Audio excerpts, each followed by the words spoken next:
여러분들은 다 이름을 갖고 있는데 여러분들이 가진 모든 이름에는 나쁜 것이 하나도 없습니다. 모든 이름은 부모님으로부터 좋은 뜻과 기대와 바람으로 만들어진 것이기 때문이죠. 그러나 이름은 이름 자체에 가치가 있는 것은 아니고 이름이 불려지는 곳에 따라서 이름의 가치가 정해질 뿐입니다. 학교에서 불려지고 회사에서 불려지고 그런가 하면 병원에서 법원에서 교도소에서 어디서든 불려지는 곳이 자기 인생입니다. 친숙하게 불려지기를 원하는 곳이 있고 절대로 거기서는 내 이름 부르지 않았으면 좋겠다 하는 것들도 있습니다. 내 이름이 나오면 초라하고 부끄럽고 두려운 곳이 세상엔 또 얼마든지 있다라고 하는 것이죠. 모두가 좋아하는 곳에, 모두가 존경하고 사랑하고 아끼는 곳에, 모두가 부러워하는 곳에 내 이름이 불려지기를, 또 내 후손의 이름이 불려지기를 원합니다. 그런 마음 갖고 기도하는 그것은 정말 귀한 지혜일 겁니다. 그래서 여러분들은 교회에서 불러주면 기뻐하고 감사해야 됩니다. 전사님들이 전화하면 빨리 받아야 되고요. 친절하게 받아야 됩니다. 교회에서 부르는 것보다 더 좋은 것은 세상에 없습니다. 이런 말씀을 통해서 그것이 오늘 꼭 깨달아지게 되기를 바랍니다. 하나님의 일에 쓰임받는 인생이라고 하는 뜻이기 때문이죠. 성경은 사실은 하나님께서 이름 부르신 그런 얘기들입니다. 하나님께 이름이 불려진 사람들에 대한 이야기 말입니다. 그리고 그 이야기는 오늘 우리들에게도 해당되는 이야기들이죠. 아버지와 형을 속이고 삼촌이 있는 하란으로 떠난 야곱은 800km도 넘는 거리를 혼자 여행을 해야 되는데 브엘세바를 떠나서 베델에 이르러 노숙을 합니다. 하나님이 그를 들판에서 잠자고 있는 그를 부르셨습니다. 그리고 이렇게 말씀합니다. 내가 너와 함께해서 네가 어디로 가든지 너를 지키며 너를 이끌어 이 땅으로 돌아오게 할지라. 내가 네게 허락하는 것을 다 이루기까지 너를 떠나지 아니하리라 하신지라. 그것은 할아버지 아브라함에게 하셨던 약속이었습니다.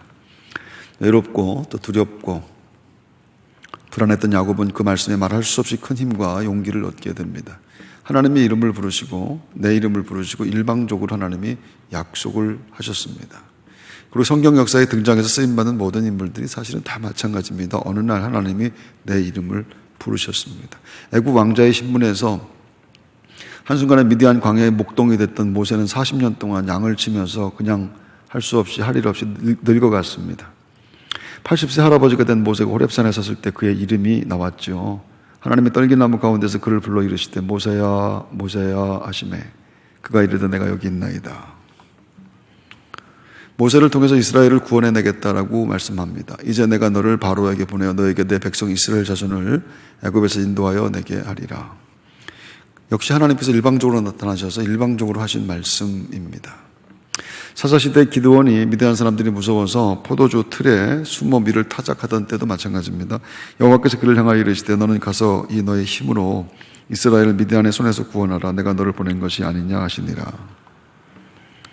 젖을 떼자마자 엘리 제사장의 집에서 길러진 사무엘도 그랬습니다. 여호와께서 사무엘을 부르시는지라. 그가 대답하되 내가 여기 있나이다.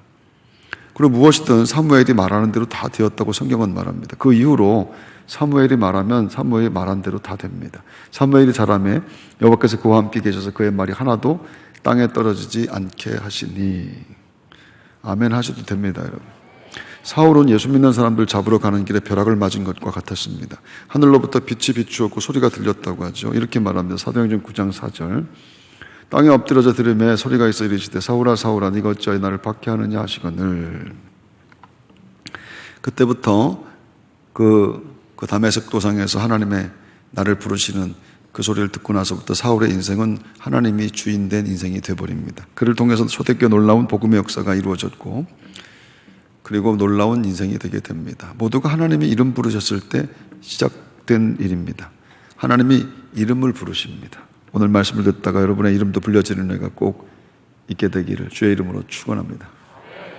1700년대 말기를 배경으로 제작된 영화 어메이징 그레이스라고 하는 영화는 그리스도를 믿은 다음에 자신의 돈과 힘을 영국의 노예제도, 노예 무역을 폐지하는 데 사용한 정치가 윌리엄 윌버포스의 이야기를 다루고 있습니다.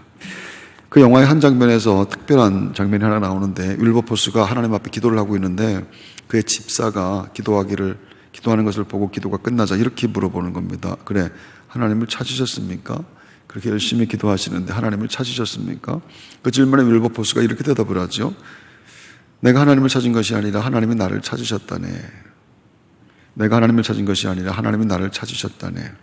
그것은 모든 그리스도인들의 공통된 고백입니다. 성경은 인간을 제멋대로 방황하는 양에 비유하죠. 우리는 다 양 같아서 그릇 행하며 각기 제 길로 갔다. 각기 제 길로 가는 것은 인간의 본성적인 습성입니다. 선악과를 먹은 인간의 특성은 자기 마음대로 사는 것입니다. 내 마음대로, 내 뜻대로, 내 생각대로, 내 욕심대로 그렇게 살 수 있는 것, 그것을 목적하여 살아가는 것이 선악과를 먹은 모든 인간들입니다. 성경은 그것을 죄라고 말하죠. 인간은 절대로 자기 마음대로 살면 안 됩니다. 자기 마음대로 살면 반드시 죄를 짓게 되고 죄의 삭은 사망이기 때문에 말입니다. 인간은 자신의 연약함을 깨닫고 창조주를 바라보게끔 만들어진 존재인데 죄가 들어옴으로 말미암아 그것에서 벗어나게 되었고 그것에서 벗어난 삶의 가치관, 그 모든 것들이 다 죄라 이렇게 말하는 것이죠. 그래서 바울은 의인이 염난이 하나도 없으며 깨달은 자도 없고 하나님을 찾는 자도 없다 이렇게 말하는 겁니다. 성경은 그것이 예수님이 오신 이유라고 하는데 하나님을 찾으려고 하지 않기 때문에 하나님을 찾고 그분께 의지하며 그분을 바라보며 살도록 만들어진 것이 인간인데 하나님을 찾으려고 하지 않기 때문에 하나님이 찾으러 오셨다 이렇게 말하는 겁니다.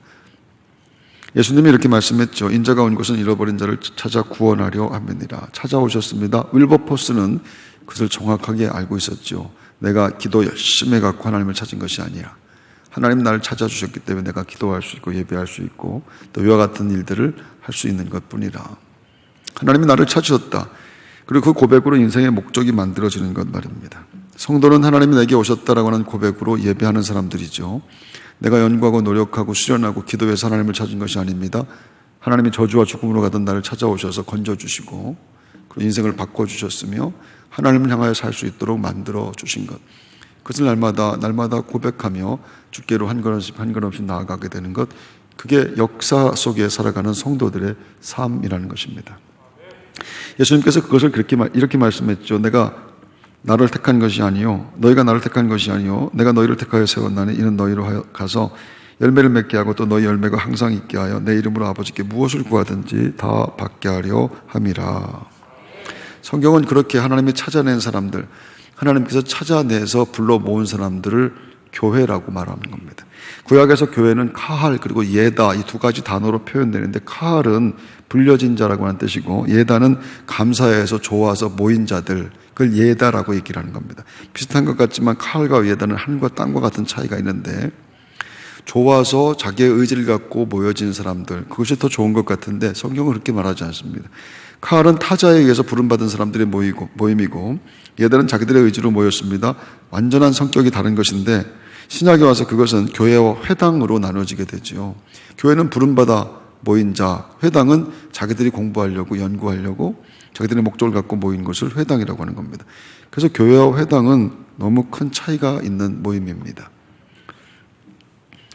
부름받은 자, 성경에서 말하는 부름받은 자는 단순히 교회에 온 자가 아니라는 뜻입니다. 택함 받은 자라는 것이죠. 그래서 교회에 온 자는 먼저 부름받은 것을 인식해야 됩니다. 하나님이 부르셔서 왔습니다. 내가 오늘 결심하고 결정하고 내 의지로 온 것이 아니라 그 이전에 하나님의 부르심이 선행되어 있습니다. 그것은 내 인생이 송두리째 받긴 놀랍고 귀한 정말로 은총이라고 하는 것이죠. 왜냐하면 우리는 내 의지로 하는 것을 최고의 가치로 삼는 그런 세상에 살기 때문인데 하나님 나를 부르셨기 때문에 부르심에 합당한 부르심에 의하여 내가 이렇게 오게 되었다, 모이게 되었다라는 것이기 때문에 이제는 내 의지로 살지 않고 부르신 그 하나님의 뜻대로 살아가는 것이 내 인생의 목적입니다. 이렇게 고백하게 되기 때문인 것입니다. 그래서 예수님은 혼인잔치에 초대받은 자로 또 비유하셨죠. 어떤 사람이 큰 잔치를 베풀고 많은 사람을 초청했는데 오지 않습니다. 그 주인은 종들에게 거리에 나가서 가난한 자, 몸 불편한 자, 매인 자, 그리고 저는 자들을 다 데려오라 이렇게 말합니다.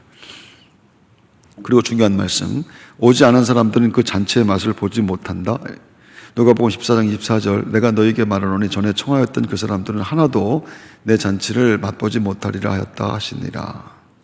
그 뒤집어 말하면 초청에 의하여 온 자들에게만 허락된 맛이 있다라고 하는 뜻입니다. 여러분이 오늘 하나님 앞에 하나님의 부르심으로 말미암아서 부르심에 응답해서 초청받아 하나님 전에 와서 이렇게 감격스럽게 예배드립니다라고 하는 것이 분명한 고백이라고 한다면 여러분들만 맛볼 수 있는 하나님을 예배하는 주의 백성들의 기쁨이 있는 것입니다. 그래서 이것은 너무 중요합니다. 그래서 떨리고 감격하는 마음으로 예배하게 되어 있다고 하는 것이죠. 택함 받은 사람들, 불러서 온 사람들. 요한은 그 사람들에게 부여된 혜택을 값없이 의롭게 된 자라고 표현했습니다. 값없이 의롭게 된 자. 죄의 반대말은 의인데 의인은 없습니다. 모두 다 죄인일 뿐입니다. 죄인이 의인되는 방법이 없는 것은 하나님께 지은 죄이기 때문에 그렇죠. 하나님께 지은 죄를 이것을 삭제시켜야 의인이 되는데 하나님께 지은 죄를 삭제시킬 수 있는 방법은 인간에게 없습니다. 그래서 의인되는 방법은 하나님만 만드실 수 있습니다. 성경은 하나님이 만드신 의인을 값없이 의로운 자라고 하죠. 그리스도 예수 안에 있는 성령으로 말미암아 하나님의 은혜로 값없이 의롭다 하심을 얻은 자 되었느니라.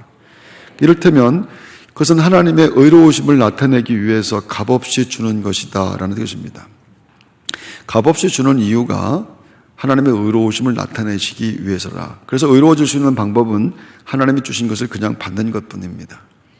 하나님의 의로우심을 나타내는 것이 목적이기 때문에 의를 위한 값을 치르려는 인간의 행위가 있으면 안 되고 또 있을 수도 없습니다. 인간은 무엇을 해도 의로워지지 않습니다. 따라서 의로 말미암아 얻어지게 되는 구원의 역사는 인간에게 허락되지 않은 것이라고 하는 겁니다. 아무리 착한 일을 많이 해도 많은 사람들이, 세상의 모든 사람들이 존경하고 사랑하고 모든 사람들이 박수 쳐주는 정말로 놀라운 헌신과 희생을 했다 할지라도 안 됩니다. 그래도 그것이 의가 되지 않습니다.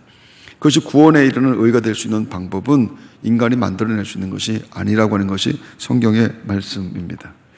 값없이 주시는 하나님의 의, 그것을 그냥 받는 것뿐이라. 그것은 부활하신 예수님을 다시 만난 베드로의 모습에서 성경이 가르쳐 줍니다. 베드로는 예수님이 잡히셨을 때 나는 모르는 사람이다. 나는 모르는 사람이다. 나는 모르는 사람이다. 3번이나 부인했습니다. 죽을 때까지 내가 같이 가겠습니다. 죽는 자리까지 같이 가겠습니다 했던 베드로였는데 나는 모르는 사람이다. 예수님이 십자가에 죽으시자 고향으로 돌아가 고기를 잡고 있었습니다. 부활하신 주님이 그를 찾아오셔서 네가 나를 사랑하느냐 이렇게 묻습니다. 네가 나를 사랑하느냐? 대답할 수 없는 질문입니다. 나는 모르는 사람입니다. 라고 3번이나 했기 때문입니다. 머뭇거리는 그에게 주님이 반복해서 물으셨을 때 네가 나를 사랑하느냐? 그때 마침내 베드로가 이렇게 대답을 합니다. 내가 주님을 사랑하는 것을 주께서 하십니다. 내가 주님을 사랑하는 것을 주께서 하십니다. 부끄럽습니다. 그것은 할 말 없고 면목 없다. 나는 할 말 없고 면목 없습니다. 그렇지만 나를 받아주시기를 원합니다. 그런 뜻인데 성경은 그것을 의라고 하는 겁니다. 하나님이 일방적으로 사랑으로 내 죄를 덮어버린 것, 거저주시는 은혜, 그것을 그냥 받는 겁니다. 그렇게 거저주시는 이유가 하나님의 거저주심을 나타내려 하는 것이기 때문에 말입니다. 따라서 그 은혜에 인간이 무엇인가를 보태려는 행위는 하나님의 의가 부족하다라고 하는 것을 나타내는 것이 되죠. 아무것도 보탤 것이 없는 거예요. 그 거저주시는 은혜를 그냥 받기만 하면 되는 겁니다. 아멘 하면 됩니다. 할렐루야. 성경은 그것을 자랑하지 못하게 하기 위해서다라고 합니다. 하나님께서 천한 것들과 멸시받는 것들과 없는 것들을 택하사 있는 것들을 폐하려 하시다니 이는 아무 육체도 하나님 앞에서 자랑하지 못하게 하려 하심이라. 그래서 은혜로 구원받은 것이 분명하면 그러면 자랑할 것이 아무것도 없어요. 잘난 척할 것이 없어요. 뭘 드러내고 뭘 이렇게 시위할 것들이 없다라고 하는 겁니다. 어떤 수고와 어떤 헌신과 어떤 헌금과 어떤 희생을 했다 할지라도 면목이 없이 그냥 감사할 뿐입니다. 그것밖에 고백할 것이 없는 것. 성도들의 고백, 저와 여러분들의 고백인 줄로 믿습니다. 성경은 피조물의 모든 의는 부정되어야 된다라고 합니다. 죄 없으신 예수님이 십자가를 지심으로 우리의 의가 되셨는데 우리의 생각과 사유와 계획과 행위로 된 것이 아닙니다. 그래서 나는 죄인인데 좀 살려주십시오. 나는 할 수 없는 죄인인데, 나는 죄인 중에 괴수인데 하나님 좀 살려주세요 하는 건 그게 나를 살리는 의인 겁니다. 내가 무슨 교회를 몇 년 동안 다녔고 내가 무슨 헌신을 했고 내가 헌금을 얼마를 했고 그런 건 아무것도 아니라고 하네요. 그건 저절로 나오는 겁니다. 그건 거저주신 은혜를 고백하는 사람들의 삶에 저절로 나타나게, 저절로 그게 생산되게 되어 있다고 하는 것이죠. 그것 가지고 의를 이루는 것이 아닙니다. 의를 통하여 거저받은 의로 말미암아 구원을 받은 사람들에게서 나오는 것뿐입니다. 하박국 시대 바벨론이 유다를 침략했습니다. 속절없이 패망하던 유다가 이렇게 부르짖게 됩니다. 하박국 1장 13절 어째서 거짓된 자들을 방관하시며 악인이 자기보다 의로운 사람을 삼키는데도 잠잠하십니까? 어째서 거짓된 자들을 방관하시며 악인이 자기보다 의로운 사람을 삼키는데도 잠잠하시나이까? 어떻게 의인인 우리가 악인인 바벨론에게 망하는 것을 하나님은 보고만 있습니까? 하나님, 우리는 하나님의 백성이고 선민들인데 하나님은 우리 하나님이신데 우리가 저 야만인들에게 이렇게 침략당하고 이렇게 망신당하고 이렇게 철저하게 무너지고 있는 것을 어떻게 하나님은 보고만 있으십니까? 그런데 하나님이 하박국을 통해서 말씀하죠. 누가 의인이냐? 네가 말하는 의인은 뭐냐 도대체? 누가 의인이라고 너희들을 의인이라고 하였느냐? 의인에 대해서 그리고 이렇게 말씀하죠. 보라, 그의 마음이 교만하여 그 속에서 정직하지 못하나 의인은 그의 믿음으로 말미암아 살리라. 율법을 지키며 스스로 의인이라 생각했던 너희, 내가 너희들보다 좀 낫다, 너희들보다 나은 사람들이다, 비교적 우위인 것을 갖다가 자랑하며 그것을 자랑으로 삼아 살아가는 것, 그게 악인이라고 하는 것. 그래서 너희가 무너져야 될 야만인들이고 너희가 바벨론이다, 이렇게 말하는 겁니다. 의인은 행위로 얻은 자격과 신분이 아니라 오직 믿음으로 얻습니다. 의인은 믿음으로 말미암아 살리라. 그 믿는 사람에게만 주어지는 것이 의, 구원에 이르는 의라고 하는 겁니다. 바울이 그 말씀을 로마서에서 인용을 했죠.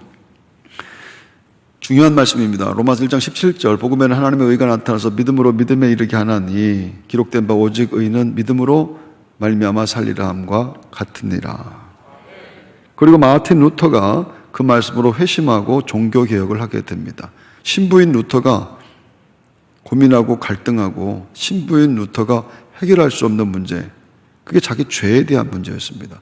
나는 신부인데, 나는 사제인데, 나는 하나님의 일을 하는 사람임에도 불구하고 매일 죄를 짓는 겁니다.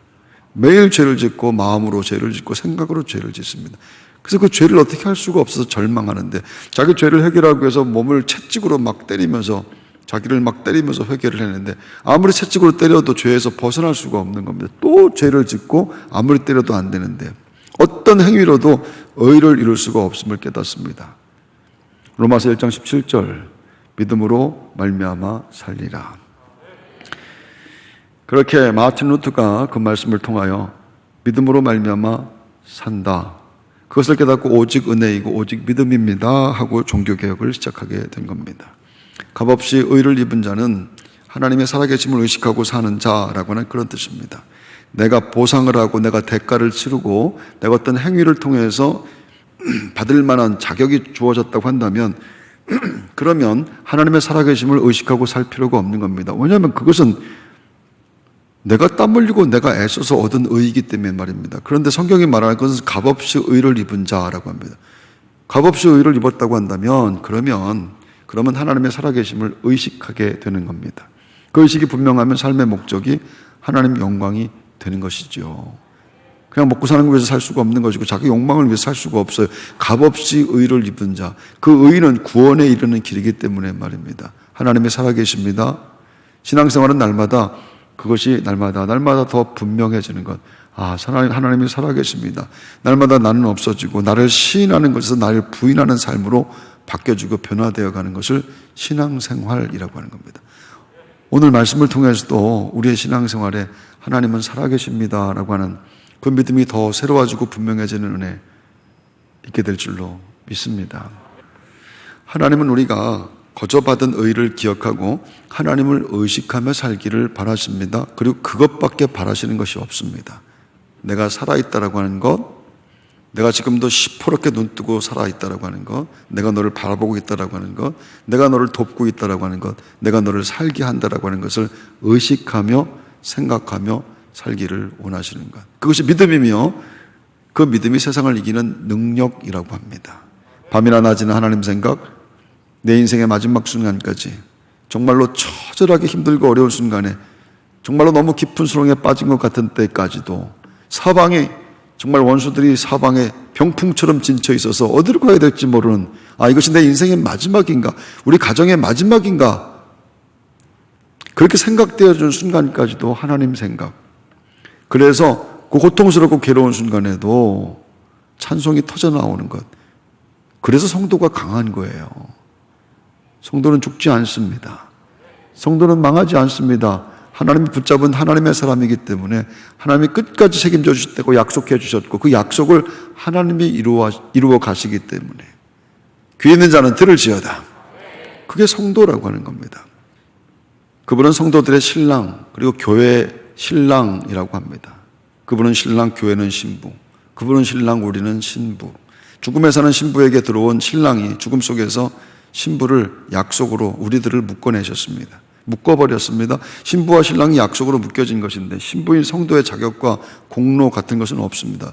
저와 여러분들을 신랑이신 예수님께서 묶으신 것은 우리가 잘생겼기 때문도 아니고 예쁘기 때문도 아니고 돈이 많아서도 아니고 공부해서도 아니고 아무것도 없습니다.